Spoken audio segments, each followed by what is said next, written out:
Hi everybody, it's Kathy here, and it is the third Saturday of the month, so that means it's Mad About Mini Pads Day, and we're creating with Mini Pads today.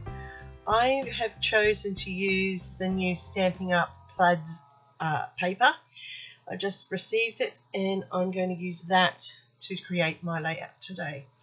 Now in the mini pad pot, we're allowed to have 12 by 12 for our base, and then where to use the mini pads, and I just love plaids, so I went through the new pad and I selected the ones that reflected my photo colours, and these photos are of the beach, so therefore that's why I've gone with the blues and the greens.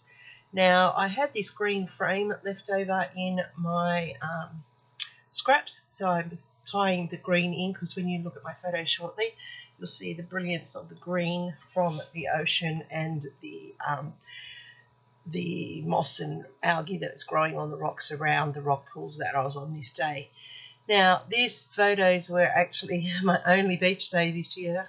I just been diagnosed with the whooping cough, so I've been sick for weeks and finally have an answer. So hopefully I'm on the mend now that I've got the right treatment in place.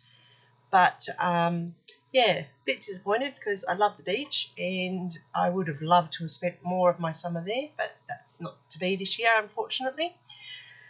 Anyway, my photos, as I said, reflect the beach, and they have these blues and greens in them, so these plaids are just perfect. And because I want panels there, with the mini pads you can split them because your photos go over, and with that band across the middle, the best thing about plaids, you can marry them up nicely and it looks like they're a full length across the page. So when you work with mini pads, the ones with patterns are often very easy to marry. But look at the checks on the back of that one. See, this and the checks on the back of this one. This paper range from Stampin' Up! Is just amazing. I love it. I love it. Everything about it. Love the plaid, love everything.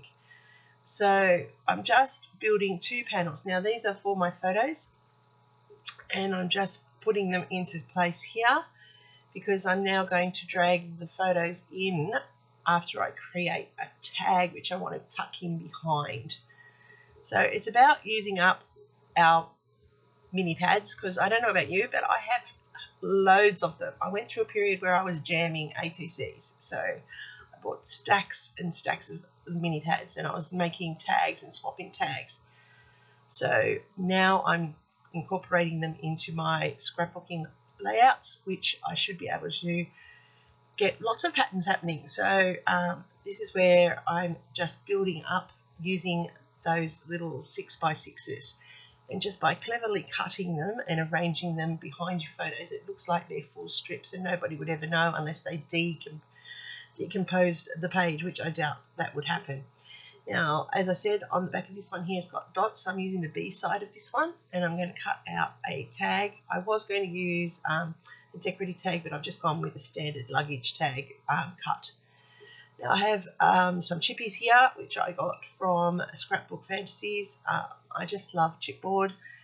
I'm painting it up with the weathered wood from Tim Holtz. That's my favourite go-to distress paint at the moment. It just fits so well with everything because it's such a neutral colour.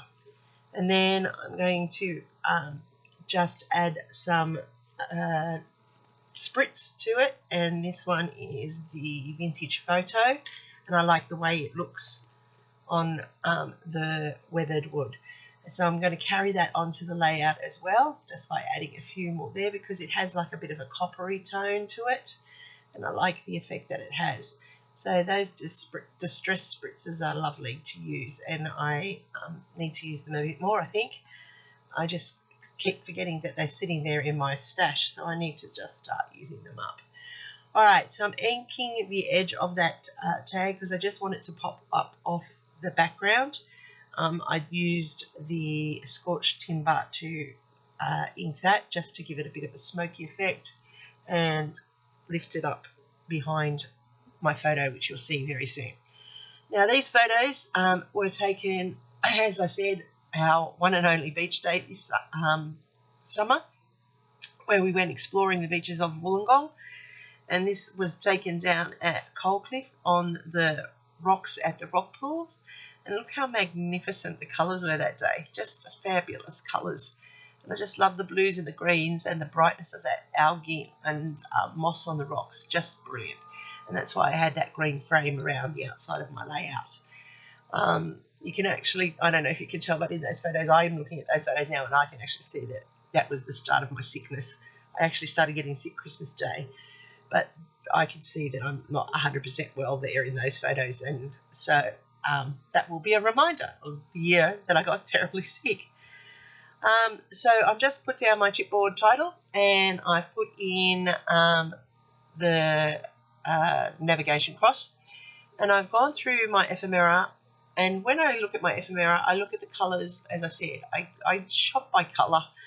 I don't unpack and put them in different elements. Like I don't put all the hearts together, and I don't put all the stars together and all the leaves and things like that. I just have this massive box where all my ephemera sits, and I just go shopping through the packets looking for the colours that I'm using and the type of theme that I need for my layout. So I went through and I got all of the teals, and I grabbed some flowers and some leaves and foliage. I've got some quotes, and I've got a little postcard there, and I'm just tucking everything into the way I like it. I like those little hearts. They're those odd shaped hearts. So off screen I went and I glued them all down. I don't want to make you watch me do that. That's, you know how to glue down things. I added in those mulberry flowers, and I've just put in the blue pearls just to top them off and centre them. Just going to add in a little bit of journaling here, saying that I love exploring beaches because that's my kind of happy. And I've just put down where we were and when we were there, and that's just a record of timing. And so that's my journaling, or my concession to journaling on this layout. I've got some dimension magic here, which is clogged up a little bit, so I'll just use my awl to open it up. And I'm putting that onto the lens of the camera just to give it like a real camera lens effect. I'm using pops of colour, as you know, one of my favourite go-tos, and I love it because it flattens out and looks like enamel dots. And I've set up the visual triangle with them so that your eye roams around. Now, just to finish it off, I'm going to doodle in a messy border. I'm getting quite fond of doing this. It's easy, and you just drag your pen down, and then I'm just going to put the little hashtags across just to finish it off and add that little finishing detail to the layout. And then here I'm contemplating whether I actually want to outline the different papers, but I choose not to, and I'm leaving them there blending in like the sea, and the photos are all coming in nicely. So I have little tiny clusters, I have some phrases, I have included lots of different papers from the Stamping Up Plaid collection. They're all by the 6x6 pad. I absolutely love it. Thank you, Amanda, my person who I get my papers from. She is amazing. So check out the papers from Stamping Up. Don't forget, down below I have a full playlist of all the people playing along with this mini pad hop. We love using them. I love having feedback from you all. Thanks for watching, everybody. Happy scrapping until next time, and here's my next video recommendation for you.